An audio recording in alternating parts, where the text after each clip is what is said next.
all happen to no one will know. Well, they're saying, Jesus saying, with the Father, just for that, yeah. But if they're pulling up all that stuff about the pathways, crossing, making the signs. All right, be patient, folks. I'm trying to get everything up online. I forget how to do this stuff. What a great day out there today, huh? Yeah. It's a beautiful day. So welcome back to the Throttle Up Biker Bible Study. No, I'm not pulling a disappearing trick. I'm just not out of my chair yet because I'm trying to get all this stuff done so everybody knows that we're online. So just give me a moment. But it was such a pretty day today. I got to take the motorcycle in and get it ready to ride for this year. I had the oil changed and a few things fixed. And I wanted so bad to just take off riding and go, but I couldn't. I had things to do today, like this Bible study tonight. And I'm just very excited about that. So we're almost set here. If y'all didn't watch last week's, I encourage you to go back and listen to Joshua chapter 1. Joshua takes over after the death of Moses, right? And God tells him that you will lead the people in to the land that I promised Moses. And we talked about how that was going to look with someone else doing it now, not just Moses and those that made it through the wilderness, right? Well, we talked about Moses, and we talked about him a lot in the last 5 books, including Deuteronomy, which Ian finished up 2 weeks ago, and I really appreciate him doing that. Hi. Anyway, so as Joshua gets ready to take the people of Israel across the Jordan and into what will become Israel, right? The first place we're going to come to is Jericho. Some of us remember the song, right? Well, we can't sing the song until chapter 6, all right? So we'll get to that later. So tonight we're in Joshua chapter 2, and we come across one of the most important females in the Bible. You know who she is? Say it again. Rahab. You know what she was? Prostitute. It's going to say it right there in the text. She's a prostitute. Yet, she's Jesus' great-great-great-great-grandmother. Not that far up, but somewhere up there, about 4 levels up. And that's interesting, right? Now, we're not going to cover that part tonight, but I want to say it, and I'll show it to you in a couple different places, also in the New Testament, okay? Unfortunately, today, I did not get to go through and compare to the King James. So if there's something that stands out, blatantly pops, will you let me know? Ms. Carla, if the New King James says something greatly different. But we're going to talk about Rahab and how she hides the spies. And there's all kinds of songs that run through my head when I say that, but we're not going to go through those, all right? Let's open up in a word of prayer and we'll go from there. Heavenly Father, Lord God, again, we thank you for this book that you've given us with the details of the people that should be important in our lives because they're important in your life. Father, that you shared their name with us for a reason. Father, I hope I do it justice tonight as we discuss who Rahab is and how she relates to everything that we need to know about Jesus today. Father, come and be with us now as we go through these words. Lord, we thank you for this day in Jesus' name. Amen. So, again, for those that don't know me, I'm Fred, and I read out of the English Standard Version just because it's easier for me to speak from. But if there's ever a difference, we'll talk about what the difference is in the King James. And if we need to, we can bring out the Hebrew and the Aramaic and the Greek in the New Testament if we need to. All right? So here we go, Joshua chapter 2. Now, before we do that, anybody have questions about last week? About how Joshua was chosen? Why was he chosen to be the leader after Moses? Who was he? He was one of the spies that Moses sent 12 spies to scope out the new land. And they all came back. 10 of them were saying doom and gloom and all the bad things, and there's giants and we can't go. And 2 of them, Joshua and Caleb, said it's the land flowing with milk and honey, and they were faithful. Okay, so Joshua and Caleb came back and said, we got this covered. Yes. Because God is in front of us. That's one point we need to remember. It's always because of God. Well, watch how this starts. I love this chapter. Chapter 2, verse 1 says this. You got it up there? All right, good. Good. And Joshua, the son of... And last week we said that's not actually how it's said in the Hebrew, right? It's called Nun. Right. So Joshua, the son of Nun, because if you say the son of a nun, well, that sounds Catholic, and that's not going to work. So Joshua, the son of Nun, but we'll say Nun because that's... Huh? Or nobody. Oh, N-O-N-E. Oh, good point.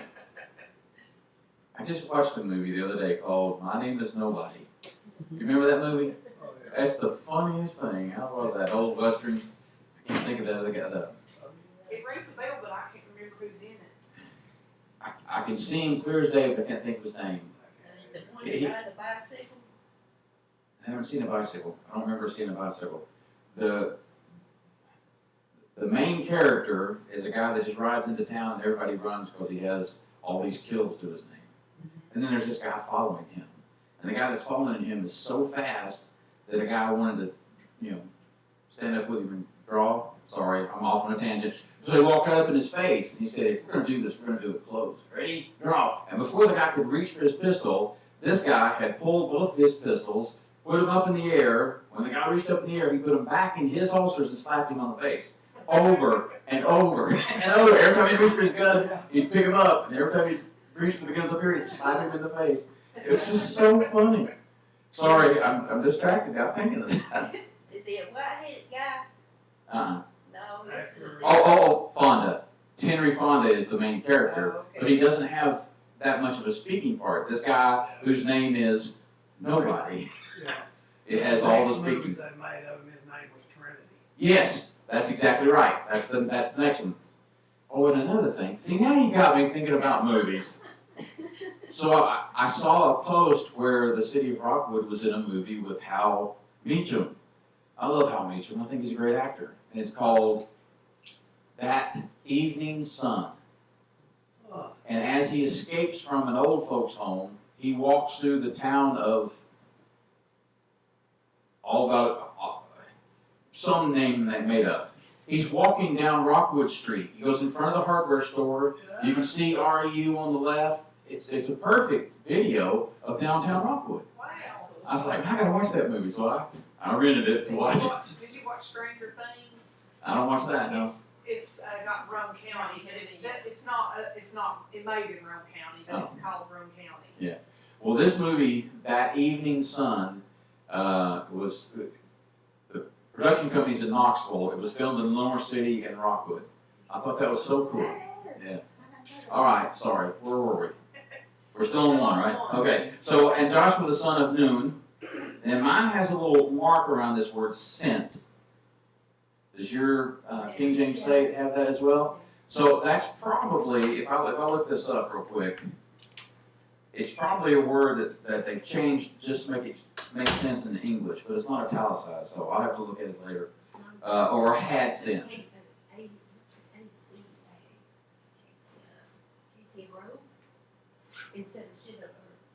We haven't got to that yet. Sent two men secretly from Shittim. That's not what mine says. Okay. Mine says A-C-A-C-I-A, Grove. Acacia Grove. Yes. Ah. So thank Down you. here it says. Or AKA Shittim. Because it's not the way it's spelled. But anyway, so as spies. So look, read this again. So Joshua, the son of Nun, sent two men secretly from this place, Shittim, as spies. And how interesting how many did he send? 2. Why just 2? No, They sent 12. they sent 12. So why waste the other 10? So he sent 2. Okay. Saying, go, view the land, especially Jericho. Now they could see Jericho from where they were, right? Now, an interesting thing about Jericho is it's a walled city. Biblical walled city. Okay, just making sure. And they went and came into the house of my Bible says a prostitute. And most Bibles say a harlot, right? Is there any difference in those two words? Is there any way that we can translate that to be not what that says? Oh no, she's just the keeper of the inn. Well, I mean, I would think that one gets paid this because it, that's That's the way I would look. Okay, I'm not going to argue with you. No, I'm just saying. But here, let me finish the sentence, then we'll come back to it. It says, a prostitute whose name was Rahab and lodged there. So it's a place to stay. But it's a place to stay run by a woman of ill repute. Now, there's a lot of movies I can quote real quick about places like that. We'll just leave that alone. And just say this. It probably was an inn. And it being a town close to a border, it would probably be a place where men would go first. Well, that's like the saloons. Like the saloons. That's exactly right. Right? There's no difference. So we all agree that she's not a good woman. Right? By what this says, she's a harlot.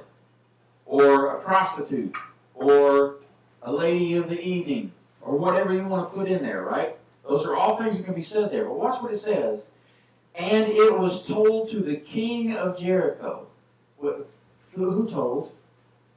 Which one of y'all men that stumbled into this town, left this place of ill repute, and went and told the king that two outside dudes are in here?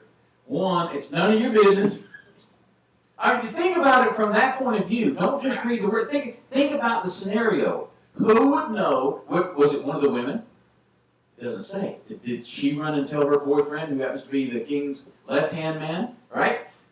We don't know. It just says, and it was told to the king of Jericho, behold, men of Israel have come here tonight to search out the land. Stop. Did they hear Joshua give the command to these two to go into the city?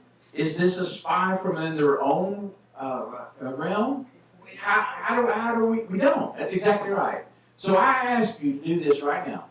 Not that I would ever ask you to put yourself in the house of ill repute, but imagine that's where you are. You know, you're just sitting at the bar, right?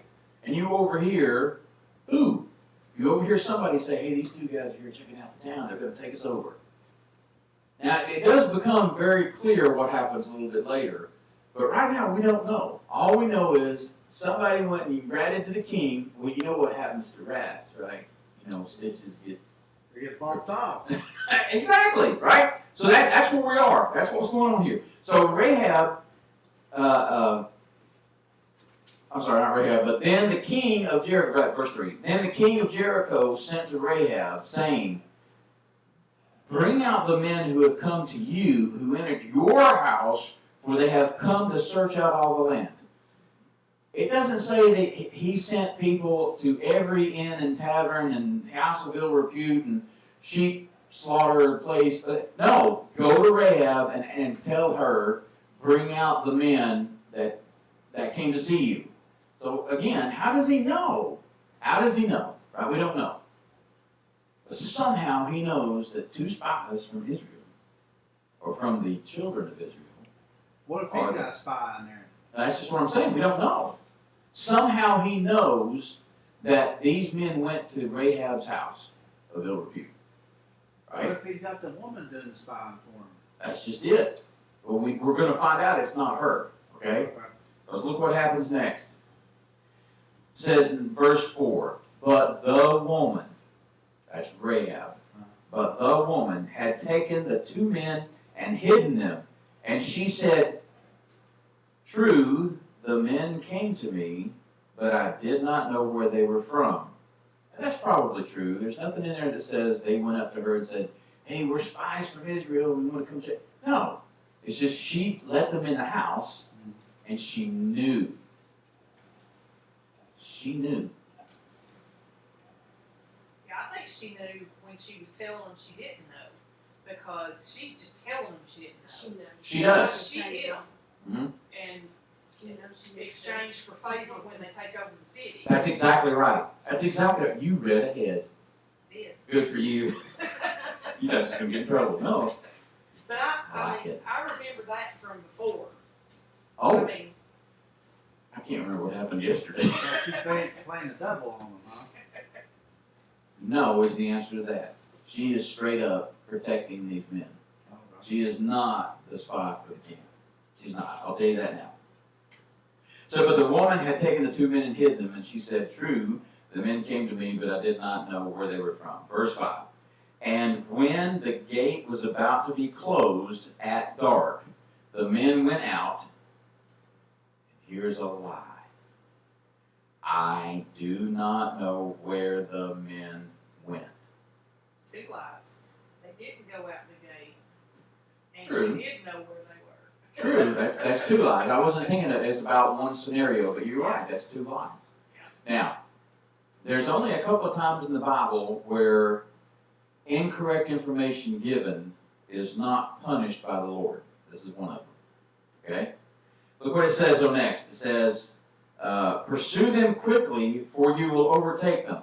So as I'm pushing them up the stairs and getting hidden, you run that. They went that way. They went that way. Right? Right. That's exactly. So that's not the 3rd lie, or is that still part of 1? Right? So she's telling them, go, run after them. You might chase them, right? Pursue them, run after them quickly, for you will overtake them, or you'll catch them, right? Then verse 6 says, but she had brought them up to the roof and hid them with the stalks of flax that she had laid in order on the roof. What is flax? What? Flax. Thread or cloth out of it. That's correct. We'll get to that. That's exactly correct, right?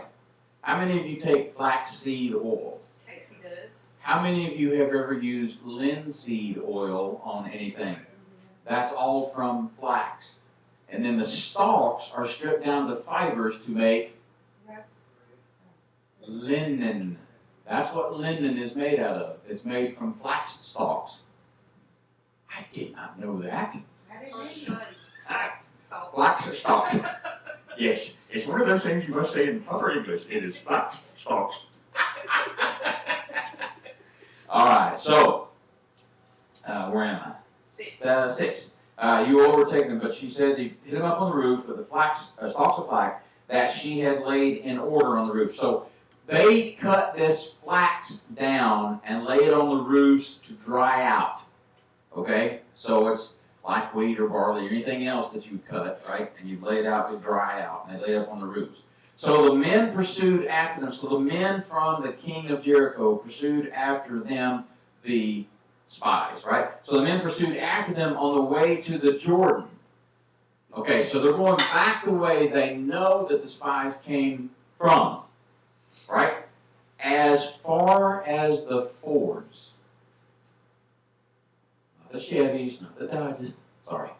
What's a Ford? That's what I want to know. I'm going to tell you. Now, there's multiple. Say it again. Where you cross the low spot where you can cross the river. Listen to that, man. That's exactly right. That's good. I don't. That is exactly. Now, there are other people that'll say it has to do with the same kind of content that would happen with a house of ill repute. That's not what it means.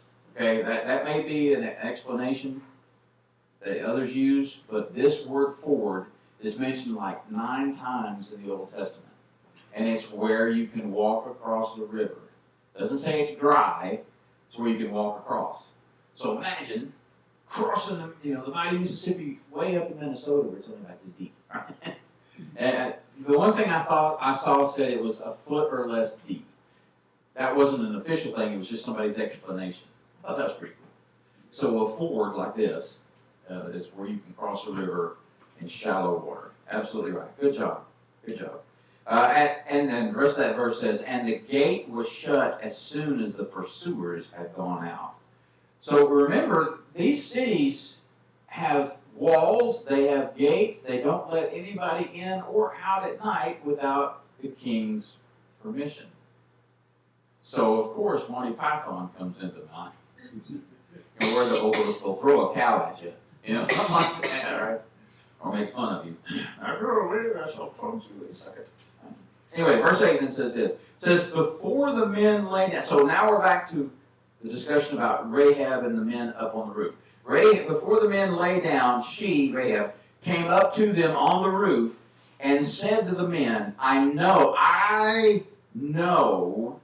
that the Lord has given you the land, and that the fear of you has fallen upon us, and that all the inhabitants of the land melt away before you. Okay, so she's heard stories, and she's heard fables. No, she's heard the stories about what happened 40 years ago when God led them out of Egypt and promised them that land. So she's heard that story. It doesn't say that she's an offspring of the Hebrew, but she's heard about it. Remember, house of ill repute, men come in there after work and they'll just start ranting and raving and speaking all the things that they know and getting everything off their chest, right? I mean, that's one of the things about, not that I've ever been in one, that's not what I mean, but that, you know, you can understand that from the stories that you hear, right? So she knows who these guys are. She knows that the Lord has sent them there, and she knows that the city's going to fall because of them. So the rest of the people of the town, don't sing, they are afraid of these two because they know what's coming. It's not like they're going to be able to fight it or face it or anything. They know what's about to happen, right? Watch this, 4:10. For we have heard how the Lord, 4 capital letters, remember that's Yahweh, dried up the Red Sea before you when you came out of Egypt, and what you did to the kings of the Amorites who are beyond the Jordan, to Sihon and Og. Remember, Ian told us about that. Whom you devoted to destruction. And there's a note there that says, that is set apart, devoted, as an offering to the Lord for destruction, right? So she's saying, we've heard what happened over there in Sihon and Og, we know. Okay, those stories come out, right? And now we know that you're coming here to do the same thing. What are you going to do when you know your city's going to be destroyed? Put yourself in this position right now. Not that you would be... With the people who are going to come. See, a lot of people think that's treason. Or get out of Dodge. I pack my bags and go. But the gates are shut. Gates. This girl's all over it. She knows the gates were already shut. They can't leave, right? All right. Yeah, stop me. Watch me. Sit over there in the corner with a cigarette and watch what happens. All right? So here we go. Where am I? 10, 11. And as soon as we heard it, our hearts melted, and there was no spirit left in any man because of you. For the Lord your God, He is God in the heavens above, and on the earth beneath. This is a lady who is not a Hebrew. She does not know of or fully or understand what God is. She's a pagan. Let's put it out there. She's a Gentile. She probably serves many gods. Doesn't say that yet, but that's what you have to believe. But already they know that God in the heaven is the God of the Israelites. They know of at least one miracle, and probably if they knew about that one, they knew about others. Yeah. So here's an interesting thought. All of the people today that are not serving God and saying it's all false, they've heard these stories. Why don't they believe them? Well, the parable of that same seed falls on. Perfect. Listen to her. The seeds parable. Some falls on shallow soil and gets blown away and dried up. Some fall on the rocky ground and gets pecked away by birds. Yeah. So people don't want to believe, so they don't. Right. Now, distraction at number 17 for the day. Why do birds suddenly appear every time you are near? Makes me think about that movie, The Birds. Every time that woman showed up, the birds showed up. So that song's about her. Anyway, so... Karen Carpenter's turning over in her grave now. Never mind. our hearts melted because of that. All right, so 12. Now then, this is Rahab speaking. Please swear to me by the Lord that I have dealt as I have dealt kindly with you, you also will deal kindly with my father's house and give me a sure sign. What is she asking for? Mine says true token. A true token. Okay, that's fine. Instead of a sure sign.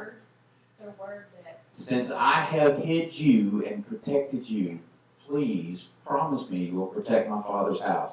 What does her father's house have to do with her?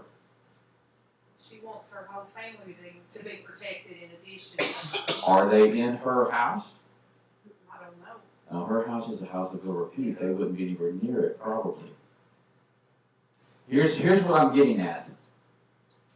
She is known as a prostitute, and she's asking for protection for her father's house, which has nothing to do with her house, right? But it's family.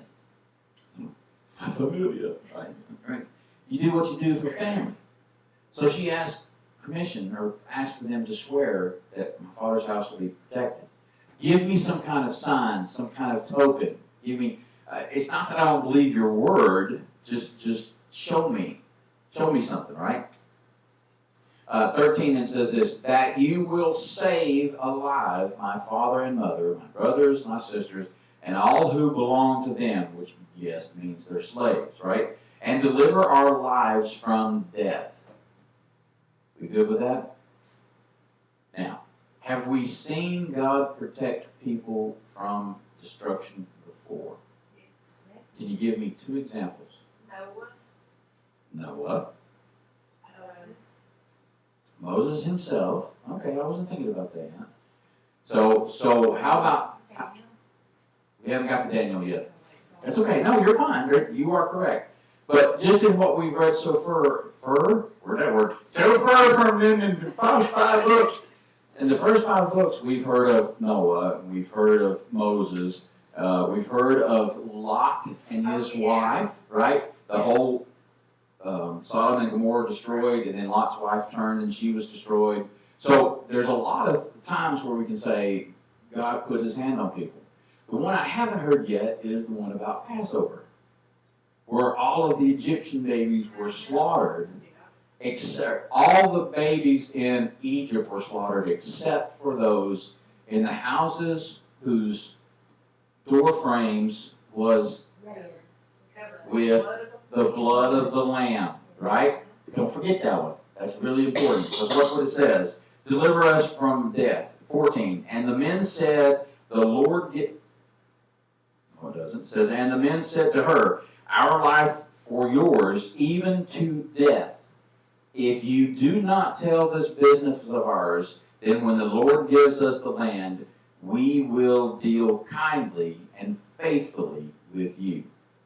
You spared our lives. As long as you don't tell anybody, we'll spare yours. So you can't go and tell your cousin's, uncle's, sister's, brother, hey, we're going to be safe, come be with us. No, they can't. Only what she has asked for. My mother, my father, my brothers, my sisters, and all of those that are owned by our family. Okay, keep that in mind. Then she let them down by a rope through the window, for her house was built into the city wall, so that she lived in the wall. Now, for those of you that have never seen the cities of war, these are giant walls, many, many feet thick, and the houses are built into the structure of the wall. Okay, so her house is probably 2 or 3 levels up, because it's not going to be easy to get to, and you got to sneak in the back way and all that stuff to get up where she is, right? Well, so what she does is she says here, let down a rope. Keep that word rope in your mind, okay? Just rope. And then 16 says this, and she said to them, go into the hills, or the pursuers will encounter you, and hide there 3 days until the pursuers have returned. Then afterwards you may go your way. She did not send them back toward the Jordan.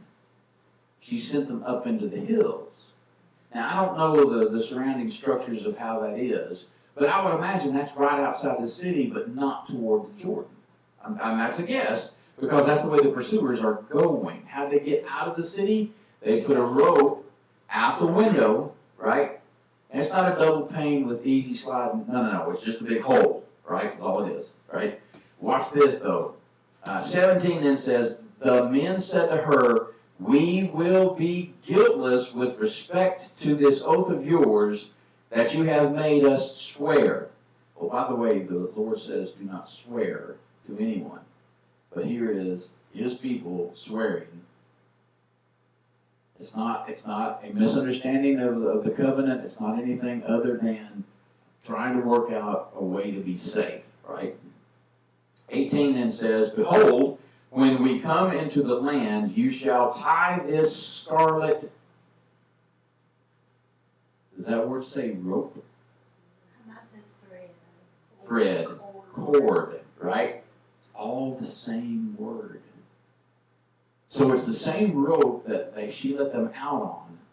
Now she's tying this scarlet, this red rope in the window through which you let us down. And you shall gather into your house your father, your mother, your brothers, and all your father's household.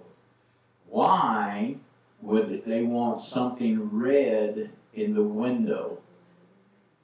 Because of the blood of the Lamb. That's exactly right. See, that's why I wanted you to think about that. When you again, take a look at the bigger picture, right? Put things together. This is, some people say it's a foretelling of Jesus. I can understand that. It's not exactly, but it's perfectly understandable that it is a second telling of the Passover, right?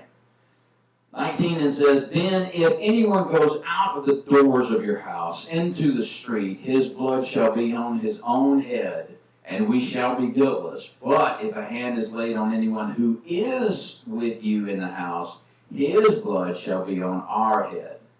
So, just real simple, make it just your family. They cannot leave when the dying starts, or when the killing starts, right? Keep them in the house. Everybody good with that?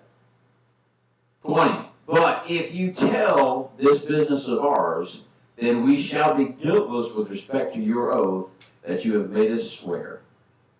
So if you blab, you die. Right? So snitches don't just get stitches, right? So, and she said, according to your words, 21, so be it. Then she sent them away, and they departed. That's a different word, I think, in one of the, maybe in the message it's different. Everything's different than that. Anyway. And she tied the scarlet cord to the window. So that just lets everybody know. Leave this part of the wall alone. Right? They departed and went into the hills and remained there 3 days until the pursuers returned. And the pursuers searched all along the way and found nothing. Then the two men returned, and they came down from the hills and passed over and came to Joshua, the son of Nun, and they told him all that had happened to them. And they said to Joshua, that's another word, it's Joshua. They told Joshua, truly the Lord has given all the land into our hands, and also all the inhabitants of the land melt away because of us. Now, truly, is it because of them? No. They're the representatives of the Lord. It's all because of the Lord. It's not a misstatement. It's not anything other than we need to understand some of the writings. We have to understand for ourselves, right? The Israelites are not taking anything personal as far as credit for what's about to happen. But they are the ones that gave this lady, Rahab, an out, right? And it becomes very, very important. Look at this. There is another verse, Isaiah 51:9. Says, awake, awake, put on strength, O arm of the Lord, awake, as in the days of old, the generations of long ago. Was it not you who cut Rahab into pieces, who pierced the dragon? Now, what does that have to do with this part we're reading now? I'll tell you what it has to do with. You see, Rahab is the person that is going to give them access, give them freedom to explore and to figure out what's going on.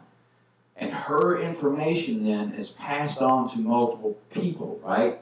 So cut into pieces and slay the dragon. Well, as they come in, you'll see that's exactly what's going to happen, right? This is going to be after the battle, right? But look at in the New Testament. Here's some things that refer back to her. Look at Hebrews 11:31.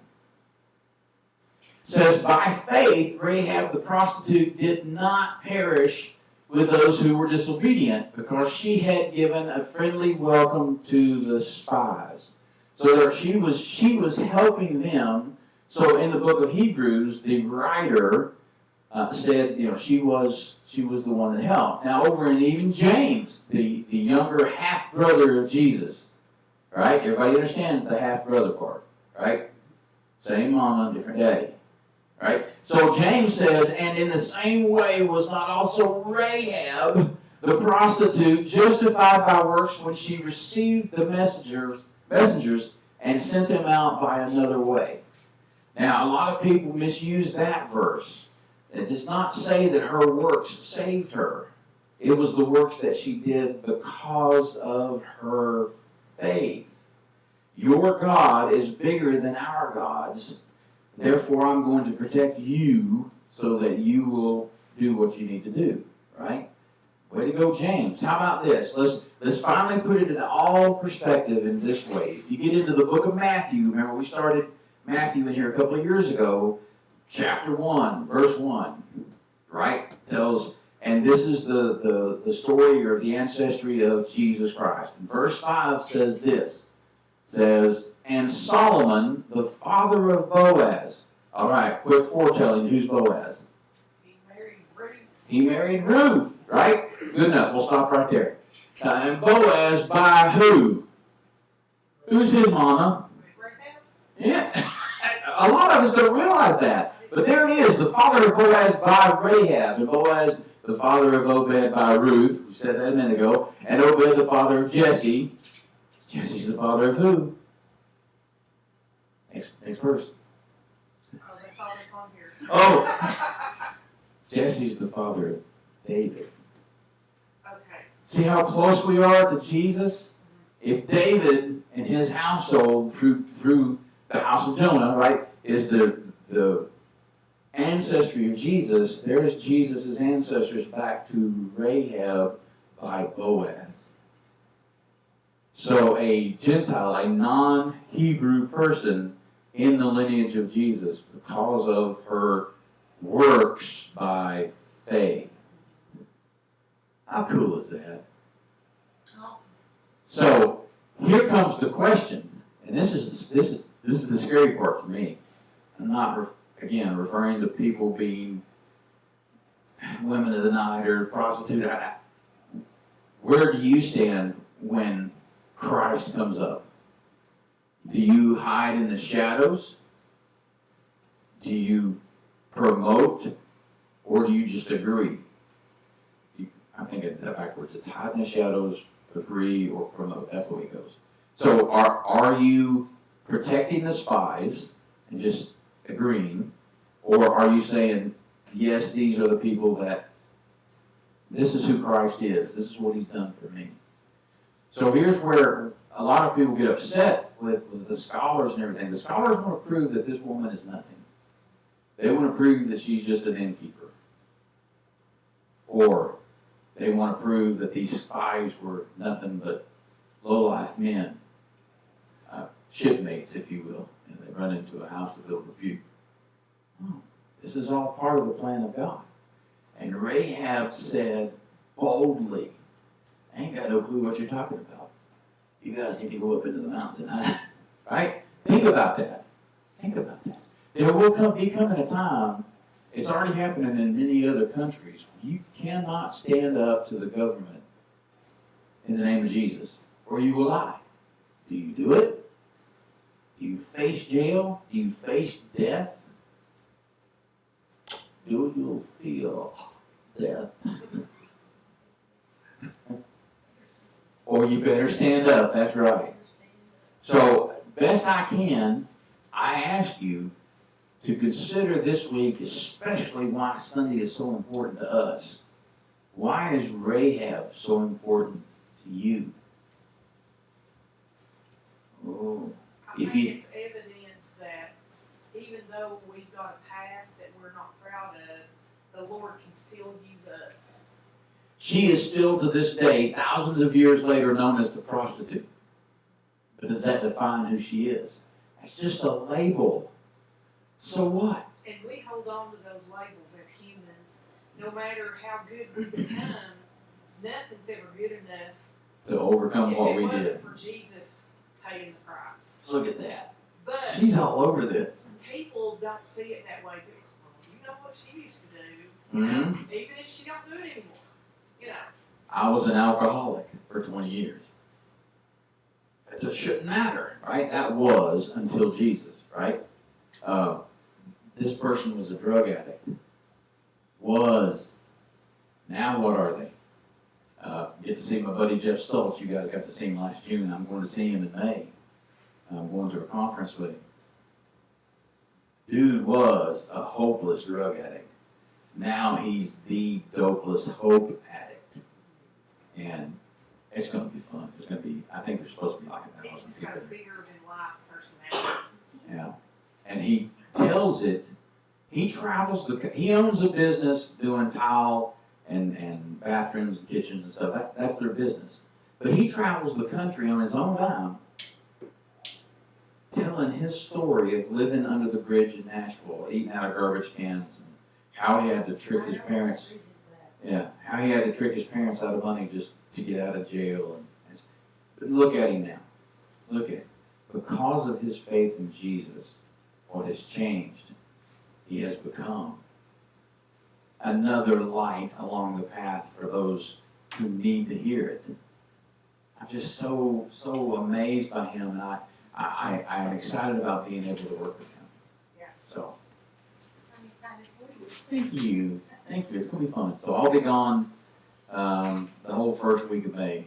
It's a 2-day conference, and then since I'm already in North Carolina, I'm going to see my kids. Oh yeah. So I'll be gone for a week. But anyway, any other questions? Okay. All down through time, a red light or a red curtain in windows. Yep. The red light district. Red light Yep. district, yeah. My So I grandson. thought we had that red rope. Yep. Red rope. I put that in red curtains. And Granny said, you can put them in there. And your mama came in and said, you can put them in my butt. Well, that's why. Well, I didn't know. I know. I was just a young child. I didn't think you were advertising. Yeah. I was 16. But yeah, no, those were the two bosses in the family. They said no. All right. Any other questions? Are you excited about hearing what happens to Jericho? Knowing the end of the story is the song. What's the song? Joshua fit the battle of Jericho. Joshua fought the battle of Jericho. My granny had an old Negro spiritual songbook, and she played that on her little organ.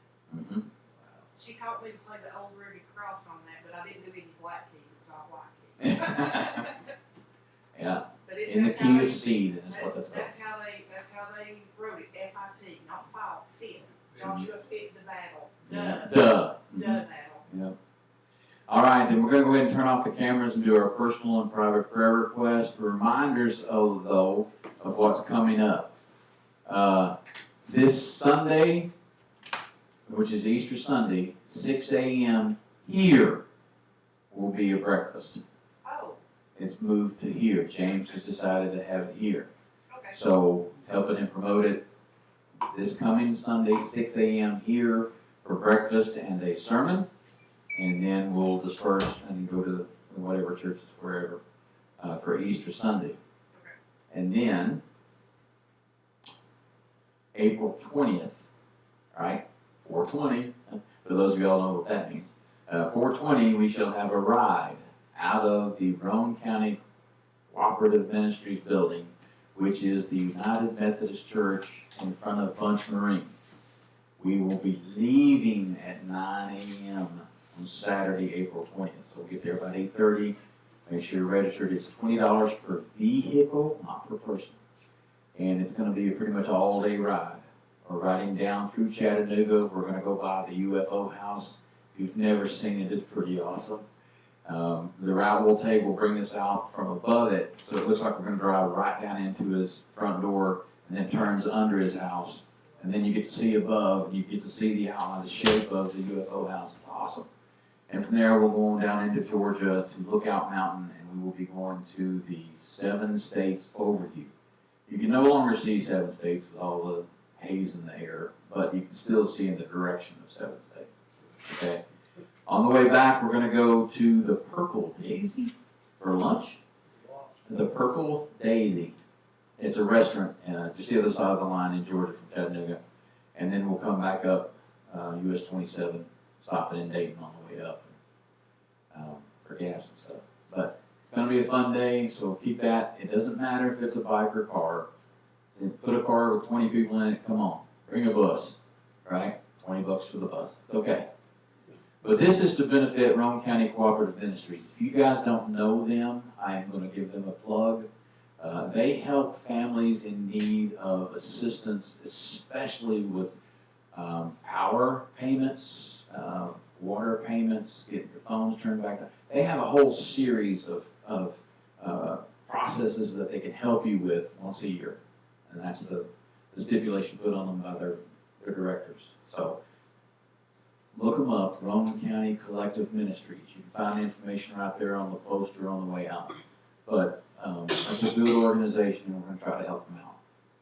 Along those lines, I found out a week ago at the Church of Christ in Kingston, they help people. The secretary of the church, you just have to plead your case. Like, I need money for this, need money for that. They don't always say yes. Somebody came in wanting, this is how I found out, my sister was telling me, somebody came in and asked for gas money so they could go to the pawn shop. They turned that person down. Oh, okay. So it's not 100% sure, but if you've got like, I need gas money to go to work or. Well, RCCM and a lot of the pantries around the county use the same database. So if you go into one place, it's already uploaded, so other places can't help you because you've been helped once already this year. Gotcha. Depending on what it is. Now, food is different than electric, is different than gas, is different than housing. So each individual thing can be applied for, but they may turn you down for whatever reason because you've done it before or whatever. I don't know the rules. I'm just saying that I knew about the database because we tried to get the Rockwood City Pantry on the same database and they refused. So anyway. All right. You also have a total of 4 days, but 3 different pastors coming in over the next month and a half. It's going to be fun. Coming here? Yeah. I'll be out of town. I'll be at another church preaching, and we're having people come back in. And then, but otherwise, Sunday morning, chapter 9 of the book of Revelation, James will be here. All right? All right. I'll go ahead and turn off the camera, and we'll do our prayer request. Thanks, y'all.